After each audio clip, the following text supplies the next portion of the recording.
Hello दोस्तों, कैसे हैं आप सब। तो हम लोग जो हैं बिहार स्पेशल का क्या करें कि अभी एमसीक्यू लगा रहे हैं। ये जो एमसीक्यू है कहाँ से लिया जा रहा है, तो आपको ध्यान में रखना है कि ये जो एमसीक्यू है आपका जितना भी बीपीएससी का एग्जाम होता था, तरह तरह का एग्जाम होता, जैसे कि सीएससी का पहले अलग ही से लेता था और सीडीपीओ का अलग अलग दोनों का एग्जाम लेता था। साथ ही साथ बीपीएससी टीचर का जो भी एग्जाम हुआ है उस सारा का क्या है कि इसमें PYQ है आपका।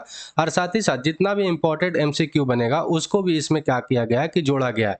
ये इंपॉर्टेंट एमसीक्यू कहाँ से लिया गया, तो हम लोग जानते हैं कि इम्तियाज अहमद का बहुत अच्छा एक बुक है बिहार स्पेशल का, उससे लिया गया। अगर अगर आप स्टैटिक्स पार्ट इसका करके जाते हैं, स्टैटिक्स पार्ट भी जाके देख लीजिएगा, इसको पढ़ा दिया गया है। जितना है बिहार स्पेशल उसको देख लीजिएगा। पीडीएफ अगर इसको डाउनलोड करना है तो क्या करना है कि टेलीग्राम का लिंक दिया होता है डिस्क्रिप्शन में, वहां से जाकर आप सारा पीडीएफ डाउनलोड कर लीजिएगा बिहार स्पेशल का। और क्या करिएगा कि उसके बाद जितना भी बिहार स्पेशल का एमसीक्यू है उसको लगा लीजिएगा। अगर इतना करके जाते हैं तो आपका एक भी क्वेश्चन छूटने का चांस नहीं होता है। हम लोग 7 ऑलरेडी क्लास कर चुके हैं एमसीक्यू वाला। ठीक है, तो चलिए आज का क्लास हम लोग शुरू करते हैं। वीडियो अच्छा लगेगा तो लाइक करिएगा, कमेंट करके, शेयर करके, सब्सक्राइब करके बेल आइकन दबा दीजिएगा ताकि आपके पास नोटिफिकेशन टाइम टू टाइम पहुंचता रहे। ठीक है, तो आज का जो सबसे पहला क्वेश्चन क्या है कि विष्णुपद मंदिर कहाँ पर स्थित है। 140 क्वेश्चन हम लोग ऑलरेडी लगा चुके हैं, नहीं देखें तो जाकर देख लीजिएगा। तो ये मंदिर कहाँ पे स्थित है ये आपसे पूछ रहा है। तो पटना में है, गया में है, जमुई में है या दानापुर में। तो इसका जो सही उत्तर क्या है कि गया में है। गया में जो फल्गु नदी है उसके किनारा जो है विष्णुपद मंदिर स्थित है। विष्णुपद मंदिर का जो है रामायण में भी इसका दिया गया है, उसमें विवरण दिया गया है। लेकिन इसको जो अभी वर्तमान वहाँ पर मंदिर स्थित है उसको कौन बनवाया था, तो आपको याद रखना कि इंदौर के जो एक महारानी थी अहिल्याबाई, उसने इसको बनवाई थी। तो ये बात आपको ध्यान में रखना है। ठीक है, इंदौर के महारानी अहिल्याबाई ने इसको बनवाई थी, जो अभी वर्तमान में वहाँ पर स्थित है। और इस मंदिर का जो वर्णन है रामायण में भी मिलता है। फल्गु नदी, वही फल्गु नदी जिसके किनारे महात्मा बुद्ध को ज्ञान की प्राप्ति हुआ था, ये भी बात आपको याद रखना। और फल्गु नदी एक चीज के लिए और फेमस है, यहाँ पर क्या होता है कि बहुत ज्यादा मृत्यु जिनका होता है उसके लिए पिंडदान किया जाता है। और बहुत अलग अलग स्टेट से यहाँ पे लोग आते हैं। तो ये बात आपको ध्यान में रखना, जो पितृपक्ष मेला लगता है, ठीक है, इसी नदी के किनारे लगता है। ठीक, अगला क्वेश्चन क्या है कि बिहार में प्रति 1000 पुरुषों पर महिलाओं की सबसे कम संख्या वाला जिला कौन सा है। मतलब सेक्स रेशियो जहाँ पे सबसे कम है वो पूछ रहा है। तो आपको ध्यान रखना है कि ये सेक्स रेशियो कहते किसको है। तो मान लीजिए कि 1000 क्या है कि मेल है, ठीक है, और उस पर फीमेल की संख्या कितना है उसी को हम लोग क्या बोलते हैं कि सेक्स रेशियो बोलते हैं, लिंगानुपात बोलते हैं। तो ये बात आपको ध्यान में रखना। तो ये पूछ रहा है कि सबसे कम कहाँ पे है, ये आपसे पूछ रहा है। मतलब कि 1000 पुरुष हैं तो उस पर सबसे कम महिला कहाँ पे है ये आपसे पूछ रहा है। तो सीतामढ़ी है, मधुबनी है, मुंगेर है या मुजफ्फरपुर है। तो इसका जो सही उत्तर क्या है कि मुंगेर है। मुंगेर में अगर 1000 पुरुष रहते हैं, मेल रहते हैं, तो यहाँ पर फीमेल मात्र 876 रहते हैं। ये बात आपको ध्यान में रखना है। ठीक है, सबसे अच्छा सेक्स रेशियो वाला मतलब कि सबसे अच्छा लिंगानुपात वाला जिला कौन सा है, तो गोपालगंज है। गोपालगंज में अगर 1000 मेल हैं तो यहाँ पर याद रखना है कि 1015 फीमेल होती हैं। ये बात आपको ध्यान में रखना है। अगर भारत में पूछ ले कि सबसे अच्छा सेक्स रेशियो वाला मतलब कि स्टेट कौन सा है, तो आपका केरला है। ये बात आपको ध्यान में रखना है। साउथ वाले जितना भी स्टेट है ना, वो क्या है कि सबसे अच्छा लिंगानुपात सेक्स रेशियो वाले हैं। तो और शिक्षा में भी आगे हैं, मेडिकल में भी देखिएगा कि वहाँ से आगे हैं। तो ये सब क्षेत्र में क्या है कि वो सब बहुत ज़्यादा आगे हैं, क्योंकि शिक्षा सबसे ज़्यादा है। तो वहाँ पर अप्रूपी रूप से क्या होगा कि ये सब पर भी ध्यान दिया जाएगा। ठीक है, चलिए अगला क्वेश्चन क्या है कि किस आधुनिक शहर का जो है पुराना नाम उदंतपुरी था। मतलब जिसका अभी कौन सा ऐसा शहर है जो वर्तमान में जो नाम है उसका पहले नाम मतलब कि प्राचीन नाम क्या था, उदंतपुरी था। तो ये आपसे पूछ रहा है। ठीक है, राजगिरी का, ठीक है, पटना का, बिहार शरीफ का, गया का। तो इसका जो सही उत्तर क्या है कि आपका बिहार शरीफ को ही क्या बोला जाता था, उदंतपुरी बोला जाता था। तो ये बात आपको ध्यान में रखना है। इसको उदंतपुरा और उदंतपुरा भी बोला जाता था, ये बात आपको ध्यान में रखना। और यहाँ पर क्या है कि उदंतपुरी में एक प्रमुख बौद्ध विहार है, बौद्ध महाविहार है, जिसको माना जाता है कि पाल शासक, जो माना जाता है कि पाल शासक गोपाल प्रथम ने इसको क्या किए थे कि बनवाए थे। ये बात आपको ध्यान में रखना है इतना। ठीक है, अगला क्वेश्चन क्या है कि लॉर्ड सिन्हा ने 1921 ईस्वी में कहाँ के गवर्नर पद से त्यागपत्र दे दिए थे, ये आपसे पूछ रहा है। तो बंगाल से, मद्रास से, पंजाब से, बिहार और उड़ीसा से। तो ये बात आपसे पूछ रहा था। इसका जो सही उत्तर क्या है, बिहार और उड़ीसा से। यहाँ पर बिहार और उड़ीसा क्यों लिखा हुआ है, तो ये आपको ध्यान में रखना है। हम लोग जानते हैं कि 1912 ईस्वी में क्या हुआ कि बंगाल से जो है बिहार अलग हुआ। ठीक है, बंगाल से क्या हुआ कि 1912 ईस्वी में बिहार को क्या कर दिया गया, अलग कर दिया गया, लेकिन उसमें क्या हुआ कि साथ में ओडिशा को भी शामिल कर दिया गया था। ठीक है, और लास्टली उसमें क्या हुआ कि 1936 ईस्वी में क्या हुआ कि बिहार और उड़ीसा अलग हुआ। बिहार और उड़ीसा कब अलग हुआ तो आपको याद रखना है कि 1936 ईस्वी में। और उसके बाद क्या हुआ कि बिहार को भी दो पार्ट बांटा गया 2000 ईस्वी में। 15 नवंबर, ये डेट याद रखिएगा, 15 नवंबर 2000 ईस्वी को बांटा गया बिहार और झारखंड के रूप में। झारखंड 46% क्या हुआ है कि जमीन लेके अलग हो गया था। ये बात आपको ध्यान में रखना है। कब अलग हुआ था तो ये 2000 ईस्वी में। ठीक है, इसीलिए यहाँ पर लिखा हुआ है बिहार और उड़ीसा, क्योंकि 1936 ईस्वी तक बिहार और उड़ीसा साथ में था। ठीक है, तो कहाँ के गवर्नर पद से त्याग पत्र दिए थे तो बिहार और उड़ीसा के। ये बात आपको ध्यान में रखना है। ठीक है, चलिए अगला क्वेश्चन क्या है कि बिहार का सबसे कम जनसंख्या घनत्व वाला जिला कौन सा है? कैमूर है, नालंदा है, सहरसा है या पूर्णिया है? आपको सबसे पहले इसमें समझना क्या है कि सबसे अगर कम जनसंख्या घनत्व वाला बोले तो इसमें जो मेन पॉइंट है ना जनसंख्या घनत्व क्या है, तो आपको समझना है कि मान लीजिए कि एक एरिया है और इस एरिया का जो क्षेत्रफल है 1 वर्ग किलोमीटर है।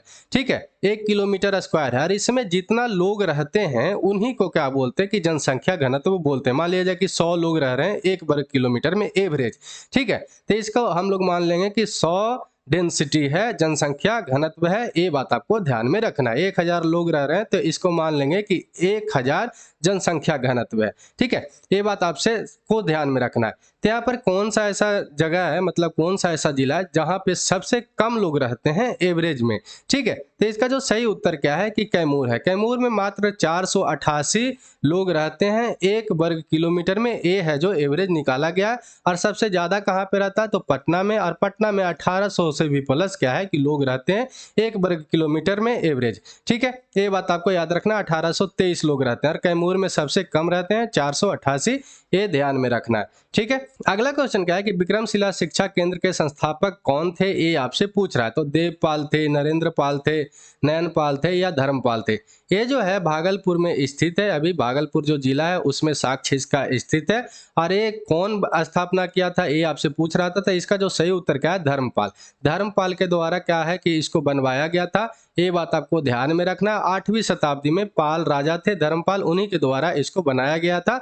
और अभी जो है बिहार के भागलपुर जिले में अंतिचक एक गांव है, वहां पर ये स्थित है विक्रमशिला विश्वविद्यालय। तो ये बात आपको ध्यान में रखना है। ठीक है, चलिए अगला क्वेश्चन क्या है कि महात्मा बुद्ध ने अपना प्रथम महाधर्म चक्र परिवर्तन जो दिए थे वो किस स्थान पे दिए थे? ये आपसे पूछ रहा है। तो लुम्बिनी में दिए थे, वैशाली में दिए थे, पाटलिपुत्र में या सारनाथ में? तो इसका जो सही उत्तर क्या है कि सारनाथ में दिए थे। सारनाथ अभी कहाँ पे है? तो यूपी में है। ये बात आपको ध्यान में रखना है, वाराणसी के करीब है। ठीक है, तो अपना प्रथम अगर प्रवचन ये कहाँ पे दिए थे तो आपको याद रखना कि सारनाथ में दिए थे। लेकिन महात्मा बुद्ध के अगर कोई पूछे कि ज्ञान की प्राप्ति कहाँ पे हुआ था तो बिहार के बोधगया में हुआ था। इनका जन्म कहाँ पे हुआ था तो लुम्बिनी में हुआ था। ये भी बात आपको ध्यान में रखना है। ठीक है, चलिए अगला क्वेश्चन क्या है कि बिहार का सर्वाधिक वर्षा वाला जिला कौन सा है? पटना है, किशनगंज है, दरभंगा है, भागलपुर है? तो इसका जो सही उत्तर क्या है कि किशनगंज है। अगर मैप में देखिए तो ये जो किशनगंज है यहाँ पर सबसे ज्यादा बारिश होता है। अगर सबसे कम बारिश पूछ ले तो आपको याद रखना है कि यहाँ पे होता है औरंगाबाद में होता है। ठीक है, ये बात आप कम से कम याद रखिएगा। यहाँ पर 200 से भी क्या होता है कि प्लस सेंटीमीटर से बारिश हो जाता है। अगला क्वेश्चन क्या है कि बिहार का सबसे कम जनसंख्या वाला जिला कौन सा है? लखीसराय है, शेखपुरा है, शिवहर है या अरवल है? तो इसका जो सही उत्तर क्या है कि शेखपुरा। शेखपुरा में सबसे कम जनसंख्या वाला जिला है। ये बात आपको ध्यान में रखना है। ठीक है, यहाँ पर मात्र कितना लोग रहते हैं तो 6 लाख, 6.5 लाख के करीब करीब यहाँ पर दर्ज किया गया है आबादी। ये बात आपको ध्यान में रखना है। सबसे ज्यादा कहाँ पे रहते हैं तो पटना में रहते हैं। ये भी बात आपको ध्यान में रखना है। ठीक है, अगला क्वेश्चन क्या है कि निम्नलिखित में से किस नगर में जापानियों ने विश्व शांति स्तूप का निर्माण करवाए थे? देव में करवाए हैं, बोधगया में, गया में या राजगीर में? तो इसका जो सही उत्तर क्या है कि राजगीर में। राजगीर में विश्व शांति स्तूप का निर्माण करवाया गया था। और किसके द्वारा करवाया गया तो आपको याद रखना कि जापानियों के द्वारा ये करवाया गया है। ये बात आपको ध्यान में रखना है। ठीक है, अगला क्वेश्चन क्या है कि किस शासक के प्रयासों से नालंदा विश्वविद्यालय की स्थापना हुआ था? अशोक के कारण हुआ था, हर्षवर्धन इसमें सहायता दिया था, बिंबिसार या कुमारगुप्त प्रथम? ठीक है, तो इसका जो सही उत्तर क्या है कि कुमारगुप्त के कारण क्या हुआ था कि नालंदा विश्वविद्यालय का स्थापना हुआ था, मतलब कि यही सहायता दिए थे, इन्हीं के प्रयास के कारण से क्या हुआ था, इन्हीं के प्रयास के कारण क्या हुआ था कि नालंदा विश्वविद्यालय बना था। ये बात आपको ध्यान में रखना। अगर क्वेश्चन बने कि कौन नालंदा विश्वविद्यालय बनाया था, तो आपको याद रखना है कि कुमारगुप्त प्रथम। ठीक है, हम लोग कुमारगुप्त प्रथम के बारे में देख रहे हैं, तो इसका गुप्त वंश से है, रिलेट करता है, तो गुप्त वंश से हम लोग कुछ कुछ जानकारी ले लेते हैं। तो आपको ध्यान में रखना है कि स्कंदगुप्त जो थे, स्कंदगुप्त के द्वारा क्या हुआ था कि 466 ईसा पूर्व में हुनों को हराया गया था, पराजित किया गया था, जो बार बार सवाल पूछता है। और स्कंदगुप्त जो थे अंतिम प्रतापी सम्राट माने जाते हैं। किनको? तो आपको याद रखना है, आपको याद रखना है गुप्त वंश का। ठीक है, कुमारगुप्त तृतीय जो थे गुप्त वंश का अंतिम शासक थे, ये भी बात आपको ध्यान में रखना है। गुप्त वंश का संस्थापक अगर पूछे तो क्या बताना है? श्रीगुप्त को। लेकिन वास्तविक संस्थापक पूछे तो चंद्रगुप्त प्रथम को बताना है, ये बात आपको ध्यान में रखना है। ठीक है, अगला क्वेश्चन क्या है कि गौतम बुद्ध का ज्ञान की प्राप्ति कहाँ पे हुआ था? तो सारनाथ में, कुशीनगर में, या जृंबिक ग्राम में, या बोध गया में? तो इसका जो सही उत्तर क्या है कि बोध गया में इनको ज्ञान की प्राप्ति हुआ था, निरंजना नदी के किनारे एक पीपल के वृक्ष के नीचे। ठीक है, ये बात आपको ध्यान में रखना है। हम लोग बहुत सारे इनसे जानकारी लेना होता है और बार बार सवाल पूछते रहता है महात्मा बुद्ध से, तो कुछ कुछ इनसे जानकारी ले लेते हैं ताकि सवाल ना छूटे। ठीक है, उनका जन्म कब हुआ? तो 563 ईसा पूर्व में कपिल वस्तु के निकट लुम्बिनी में हुआ था, नेपाल में। ये बात आपको ध्यान में रखना है। और उन्हें महात्मा बुद्ध के शाक्यमुनि, लाइट ऑफ एशिया का ज्योति पुंज भी बोला जाता है, ये बात आपको ध्यान में रखना है। उनका बचपन का नाम अगर पूछे तो सिद्धार्थ बताना है, उनके पिता का नाम पूछे तो सुधोधन बताना है, और माता का नाम अगर पूछे तो महामाया देवी बताना है, ये बात आपको ध्यान में रखना है। सौतेली माँ या मौसी का नाम पूछे तो प्रजापति गौतमी बताना है। ठीक है, ये बात आपको ध्यान में रखना है। उनकी पत्नी का नाम यशोधरा, जिनसे क्या हुआ था कि 16 वर्ष में मात्र शादी हो गया था। ठीक है, इनका पुत्र के नाम पूछे वो महात्मा बुद्ध को, तो आपको याद रखना है कि राहुल नाम था, ये बात आपको ध्यान में रखना है। ठीक है, अगला क्वेश्चन क्या है कि मगध की राजधानी राजगिरी का निर्माण किसने किया था? ये आपसे पूछ रहा है। तो बिंबिसार ने, अजातशत्रु ने, शिशुनाग ने, या महागोविंद ने? तो इसका जो सही उत्तर क्या है कि बिंबिसार ने। बिंबिसार कौन वंश से रिलेट करते थे? तो हर्यक वंश से क्या करते थे कि ये रिलेट करते थे, हर्यक वंश के संस्थापक थे, ये बात आपको याद रखना। और मगध का वास्तविक संस्थापक भी किनको माना जाता है? तो आपको याद रखना है कि बिंबिसार। ऐसे मगध का जो वास्तविक संस्थापक माना जाता है, जो वो कौन किनको माना जाता है? तो आपको ध्यान में रखना है कि जो जरासंध थे उनको पिता को क्या बोला जाता है कि मगध का संस्थापक माना जाता है। लेकिन वास्तविक संस्थापक अगर मगध का पूछे तो बिंबिसार को बताया जाता है, जो हर्यक वंश से रिलेट करते थे, ये बात आपको ध्यान में रखना है। ठीक है, और हर्यक ये क्या किए थे? बिंबिसार ने क्या किए थे कि राजगीर को अपना राजधानी बनाए थे। और हर्यक वंश के ही एक राजा थे उदयीन। उदयीन कौन थे? तो अजातशत्रु के पुत्र थे। वो क्या किए थे कि राजगिरी से अपना राजधानी हटा के कहाँ किए थे? तो पाटलिपुत्र किए थे। ये बात आपको ध्यान में रखना, क्योंकि वो भी सवाल हमेशा पूछते रहता है। ठीक है, चलिए अगला क्वेश्चन क्या है कि बिहार का महान धार्मिक केंद्र है, किस चीज के लिए महान धार्मिक केंद्र है? सिखों के लिए है, बौद्ध धर्मावलंबियों के लिए है, या जैनों के लिए है, या इनमें से सभी के लिए? तो ये जो है बौद्ध के लिए भी है, जैन के लिए भी है, और सिख के लिए भी। हम लोग जानते हैं कि 10वां जो गुरु हुए सिख का, वो उनका जन्म कहाँ पे हुआ था? तो पटना में हुआ था, जो पटना साहिब है।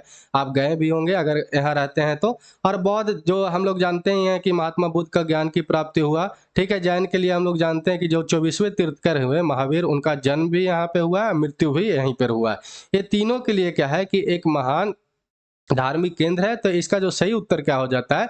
तो इन्हें सभी हो जाता है, ये बात आपको ध्यान में रखना है। ठीक है, अगला क्वेश्चन क्या है कि बिहार के प्रथम महाकवि कौन थे? देव व्यास थे, विद्यापति, ठीक है, वाल्मीकि, या इनमें से ये जो है शरण गुप्त? कौन है जो इनको बिहार के प्रथम महाकवि हैं? ये बात आपसे पूछ रहा है। तो इसका जो सही उत्तर क्या है कि विद्यापति। विद्यापति जो है मिथिला क्षेत्र के एक कवि थे, ये बात आपको ध्यान में रखना। और इनको अबहट, अपभ्रंश और संस्कृत और जो है ये सब का ज्ञान बहुत ज़्यादा था, मिथिला का भी बहुत ज़्यादा इनको ज्ञान था, ये बात आपको ध्यान में रखना है। ठीक है, और इनको बिहार का प्रथम महाकवि का दर्जा दिया गया, ये भी बात आपको ध्यान में रखना है। ठीक है, अगला क्वेश्चन क्या है कि कौटिल्य की पुस्तक अर्थशास्त्र जो है किस विषय पर आधारित है, ये आपसे पूछ रहा है। तो आर्थिक संबंध से है, विदेश नीति से है, शासन काल के सिद्धांत और अभ्यास से, या धन संचय से। तो आपको याद रखना है कि ये जो अर्थशास्त्र जो लिखा हुआ है, ये मत समझिएगा कि ये इकोनॉमिक्स का बुक है, आर्थिक संबंध से बुक है। ये जो है प्रशासन से है, ठीक है, शासन से है, एडमिनिस्ट्रेटिव से है, ये बात आपको ध्यान में रखना है। चाणक्य इन्हीं को नाम है, विष्णुगुप्त भी कौटिल्य का ही नाम है। ये तीनों व्यक्ति एक ही हैं। जो चंद्रगुप्त मौर्य का क्या थे कि ये क्या थे, चंद्रगुप्त मौर्य के गुरु थे, ये बात आपको ध्यान में रखना। और मौर्य वंश को स्थापना करवाने में इनका मेन भूमिका था कौटिल्य का, ये बात आपको ध्यान में रखना है। नंद वंश के खत्म करके क्या किया गया कि चंद्रगुप्त मौर्य के द्वारा कौटिल्य के सहायता से क्या हुआ था कि मौर्य वंश का स्थापना हुआ था, ये बात आपको ध्यान में रखना है, ठीक है। अगला क्वेश्चन क्या है कि किस शासक ने मगध राज्य को एक साम्राज्य का गौरव प्रदान किया था, ये आपसे पूछ रहा है। तो बिंबिसार ने, अजातशत्रु ने, चंद्रगुप्त ने, या अशोक ने। तो इसका जो सही उत्तर क्या है कि बिंबिसार ने, ठीक है। हम लोग जानते हैं कि पहले जो था जरासंध के पहले, मतलब जरासंध के बाबूजी को माना जाता है कि मगध का क्या थे कि वो क्या किए थे कि स्थापना किए थे। जरासंध भी इस पे राज किए, ठीक है। लेकिन बिंबिसार को क्या माना जाता है कि इनको वास्तविक संस्थापक माना जाता है, ये बात आपको याद रखना है। और ये जो है एक साम्राज्य में परिवर्तित किए थे, ये भी बात आपको ध्यान में रखना। और गौरव प्रदान किए मगध को, तो ये इनको किनको बोला जाता है, तो आपको याद रखना है बिंबिसार को। बिंबिसार किस वंश से रिलेट करते थे, तो हर्यक वंश से। ये बिंदुसार नहीं है, बिंदुसार जो थे वो किस वंश से थे, तो आपको याद रखना है कि वो जो थे मौर्य वंश से थे। मौर्य वंश से वो कौन थे, तो आपको याद रखना है कि अशोक के पिताजी थे, ये भी बात आपको ध्यान में रखना है। चंद्रगुप्त मौर्य के पुत्र थे बिंदुसार। ये बिंबिसार हैं जो हर्यक वंश से थे, और हर्यक वंश के संस्थापक और मगध राज के भी वास्तविक संस्थापक माने जाते हैं। तो ये बात आपको ध्यान में रखना। और ये जो थे अपना राजधानी कहाँ पे बनाए थे, तो राजगीर में बनाए थे। और इसके बाद क्या हुआ कि उदयीन जो था, उदयीन क्या किया था कि अपना राजधानी इससे हटाकर पटना में, जिसको अभी नाम है पटना, उस पहले नाम क्या था पाटलिपुत्र, वहां पर किए थे। ये बात आपको ध्यान में रखना है। उदयीन कौन था, किसका बेटा था, ये पूछ सकता है, तो अजातशत्रु के पुत्र था। ये भी बात आपको ध्यान में रखना है, ठीक है। अगला क्वेश्चन क्या है कि बिहार में साक्षरता प्रतिशत कितना है, परसेंटेज कितना है, ये आपसे पूछ रहा है। तो 42.85 है, 47.25 है, 51.5 है, या 61.8 है। तो इसका जो सही उत्तर क्या है कि 61.8 है, ठीक है। यहाँ पे पुरुष का जो है 73 से ज़्यादा है परसेंटेज पढ़ा लिखे में, लेकिन स्त्री का कम है, इसलिए एवरेज यहाँ पे कम आता है, ठीक है। बिहार में आंकड़ों के अनुसार से देखते हैं 61.8% ही क्या है कि मान लीजिए कि 100 लोग अगर पढ़े, 100 लोग हैं टोटल, तो इसमें से मान लीजिए कि 62 लोग ही सिर्फ पढ़े लिखे हैं। ये बात आपको ध्यान में रखना है। साथ ही साथ एक चीज़ क्या याद रखना है कि साक्षरता जो भारत का है वो कैसे मापा जाता है। तो मान लीजिए कि 7 साल का कोई बच्चा है या 7 साल से कोई बड़ा आदमी है, तो उसको क्या है कि कोई भी भाषा पढ़ ले और लिख ले, उसी को हम लोग साक्षर मानते हैं। ये बात आपको ध्यान में रखना है। नॉर्वे ये सब जो देश है ना, अगर उसका अनुसार से भारत में आया ना, तो यहाँ पर मात्र 1 से 2% ही पढ़ा लिखा निकलेगा। क्योंकि नॉर्वे का कहना क्या है कि अगर कोई व्यक्ति पढ़ा लिखा तब कहलाएगा जब तक कि अगर वो डेली यूज में कोई मेडिसिन यूज करता है, तो उस मेडिसिन में कौन सा इंग्रेडिएंट है, मतलब कि कौन सा इंग्रेडिएंट से बना हुआ है, अगर ये सब नॉर्मली पता रहता है, तब उसको क्या माना जाता है, साक्षर माना जाता है वहाँ पे। अब सोच लीजिएगा कि भारत के लोग कितना केरोसिन, हम लोग जैसे दवा खाते हैं बुखार का, पैरासीटामोल खाते हैं, तो उसमें कौन सा चीज़ से बना हुआ है, ये कितना % आदमी को पता होगा। तो आप समझ सकते हैं कि उसके अनुसार से कितना साक्षर यहाँ पे है, ठीक है। तो यहाँ पर साक्षर के तो सिंपल सी है कि अगर आपके सिग्नेचर आता है तो साक्षर है, ठीक है। तो इसके बाद जो सबसे कम साक्षर वाला जो स्टेट है अरुणाचल प्रदेश है 65%। और उसके बाद क्या है कि राजस्थान, मतलब ये तीनों जो है सबसे नीचे। और बिहार जो है भारत का सबसे कम साक्षर वाला स्टेट है, ये बात आपको ध्यान में रखना है। बिहार में अगर पुरुषों का साक्षरता दर पूछे तो आपको याद रखना कि 73.39 है, ये बात आपको ध्यान में रखना है। और महिला का जो है 53.33 है, ये बात आपको ध्यान में रखना है, ठीक है। केरल में भारत का सबसे ज़्यादा परसेंटेज है, 94% है, लेकिन अब माना जाता है कि वहाँ पे 100% हो गया है, ये बात आपको ध्यान में रखना है। लक्षद्वीप में है फिर 91.85%, और मिजोरम में है 91.33%, ये बात आपको ध्यान में रखना है इतना, ठीक है। अगला क्वेश्चन क्या है कि बिहार के किस जिले में पाइराइट खनिज पाया जाता है, गया में, पटना में, रोहतास में या भोजपुर में, तो इसका जो सही उत्तर क्या है कि रोहतास में। रोहतास में हम लोग जानते हैं कि पायराइट्स बहुत ज़्यादा मात्रा में पाया जाता है और यहाँ पर सीमेंट का फैक्ट्री भी है, ये भी आपको ध्यान में रखना है। डालमिया नगर के नाम सुने होंगे, तो यहीं पर है और सीमेंट बहुत ज़्यादा यहाँ पर पाया जाता बनता है। ठीक है, पाया क्या जाएगा, बनेगा। ठीक है, निम्न में से कौन सा महाजनपद जो है वर्तमान में बिहार के क्षेत्र में स्थित नहीं था, ये आपसे पूछ रहा है। तो वत्स, बजी, मगध, अंग। तो ये जो नीचे वाला तीनों जो है, बजी है, मगध है और अंग, इनका तो नाम सुने ही होंगे मगध का। तो मगध जो है बिहार में ही था, ये तो बहुत ज़्यादा प्रसिद्ध था। बजी और अंग जो है ये दोनों क्षेत्र क्या था कि बिहार में ही था।